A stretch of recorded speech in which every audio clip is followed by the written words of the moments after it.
Weh, benda ni lah aku cari selama ni.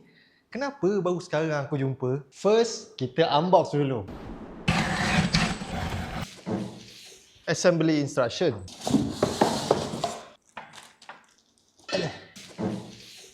Macam mana aku nak buka benda ni? Okay, loosen the locking screw at the bottom. Ini.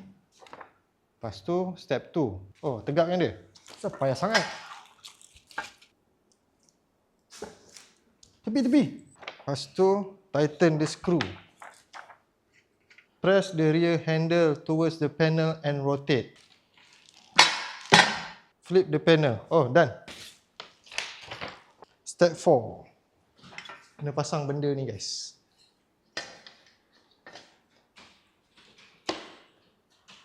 Oh, senang lah. Tak pakai skru. Siap dah. Cool. Dah boleh terus guna. Tak payah pasang apa-apa pun. Ini adalah Muso AnyDesk D7. Bukan meja biasa-biasa. Ini adalah portable workstation. Boleh naik, boleh turun, boleh rotate, boleh tolak satu rumah.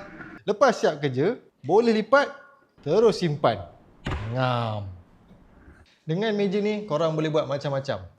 Edit video, reply email, layan movie, buat kopi, shoot content pun boleh. Honestly, ni bukan sekadar meja. It's your portable workstation.